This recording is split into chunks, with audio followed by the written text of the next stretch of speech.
Welcome to Donmar TV News Channel. Okay, pag-usapan natin itong si Rendon na tinitira na naman itong si Vice Ganda. Okay, ito yung sabi ni Rendon.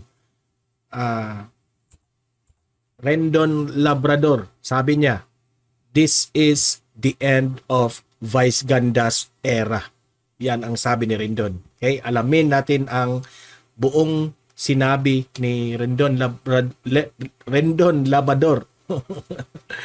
Alamin natin kung ano yung iba pang mga sinasabi sa mga hamon ni Rendon Labrador dito kay Vice Ganda. Okay? Babasahin natin itong balita na ito, bagong bagong banat ni Rendon Labrador.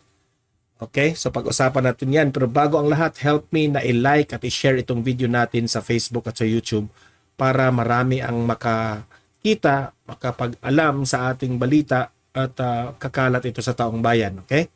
And also guys, i-follow, i-subscribe ang ating Facebook page at ating YouTube channel, Donmar TV, para lagi kayong updated sa mga balita na kagaya nito. Okay? So ngayon lang ito, no? Binalita ito ngayon, itong banat ni Rendon Labrador kay Vice Ganda. Ito yung sinabi ni Rendon. Okay? At magre-react tayo dito. Sabi ni Rendon, "This is the end of Vice Ganda's era." Wala talagang balak si Rendon Labrador na tantanan ang unkabugable star at It's Showtime host na si Vice Ganda.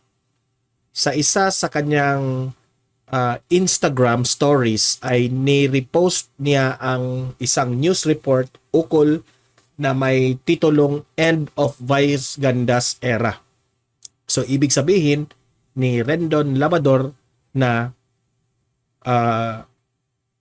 tatalbog raw itong si Vice Ganda. End of Vice Ganda's Era. Dahil sa recent na mga ginawa ni Vice Ganda, tapos yung ginawa ng MTRCB na sinuspinde yung It's Showtime. Yan ang prediction, no? This is ayon kay Rendon Labrador. So this is the end of Vice Ganda's era, saad ni Rendon. Pagpapatuloy pa niya, tama na ang paglason sa isip ng mga kabataan at pag-normalize ng mga mali. So ang mga jokes raw dito ni Vice Ganda na sinasabi niyang mali doon sa icing cake na yan ay tama na raw yung paglalaso ng isip ng mga bata, no? Si Vice Ganda at Ayon Perez sinampahan ng kasong kriminal ng social media broadcasters dahil sa pagsubo ng icing cake. Okay? Kasi nakita ito ni Rendon Labrador, itong latest na balita na I think sinampahan ng cyber itong si Vice Ganda, no? Sa may grupo na nagsampa kanila Vice Ganda at ni Ayon Perez, no? So nakita siguro yun na Rendon. Ngayon bumabanat itong si Rendon. Okay? May papol pa nga si Rendon sa kanyang followers kung sumasang-ayon ba ito sa kanya o hindi. Poll survey pa itong si Rendon. Samantala, sinabi naman niya sa kanyang Instagram stories ngayong Miyerkules, September 13, na wala raw siyang personal na galit sa taong sinisita niya sa social media, which is si Vice Ganda. Wala raw siyang personal na galit kay Vice Ganda.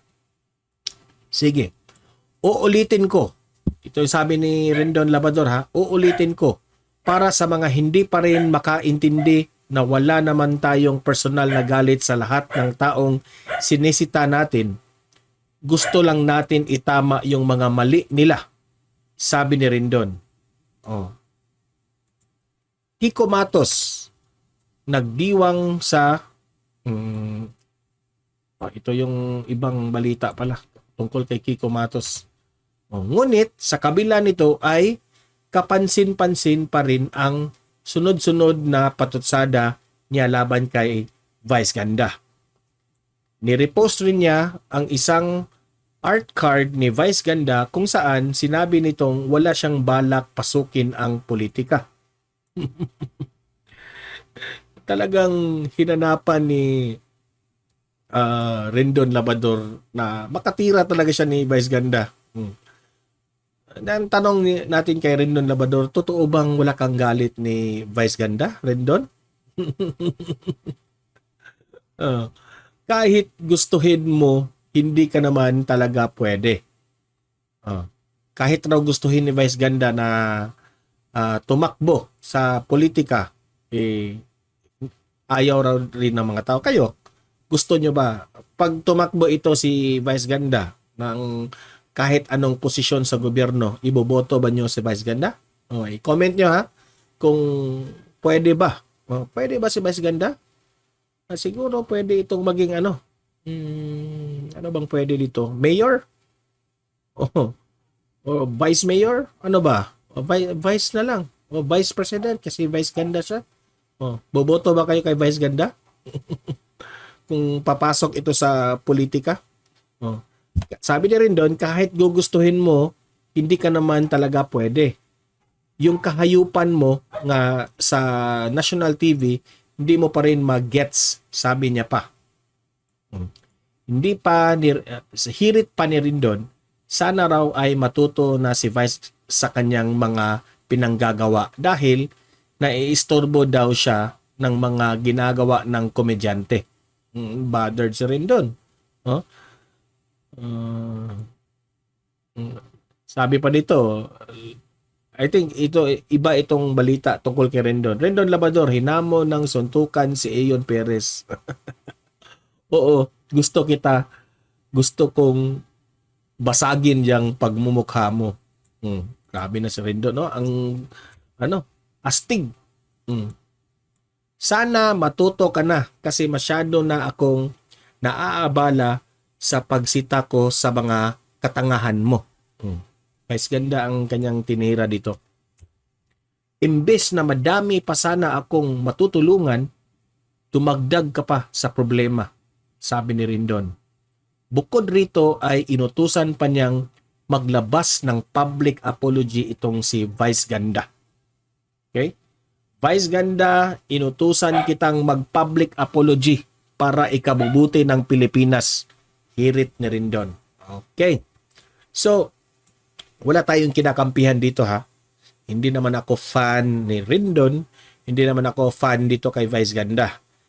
Ngunit, ang tanong ko sa inyo, sa mga audience dito sa Donmar TV, saan ba kayo papanig? Pabor ba kayo sa mga sinasabi ni Rendon Labrador na mag-public apology itong si Vice Ganda? Ako ha, hindi ako fan ni Rendon Labrador. Hindi ko rin kinakampihan si Rendon Labrador. Pero para sa akin, no? Para sa akin,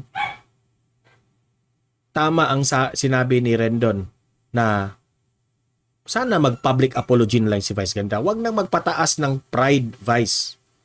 Mag-public apology ka. Klarong-klaro naman na ikaw ay nagkamali, di ba? So, hindi ko alam kung magre-reply si Vice Ganda dito sa mga tira, mga banat dito ni Rendon, no? Let's wait and see kung ano. Pero para sa akin, pabor ako na mag-public apology na lang itong si Vice Ganda dahil kung hindi kasi makikita ng taong bayan na humble ka kapag hindi ka mag-public apology.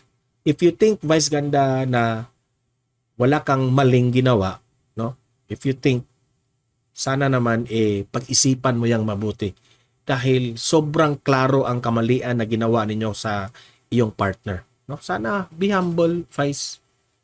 Kasi mas lalo kayong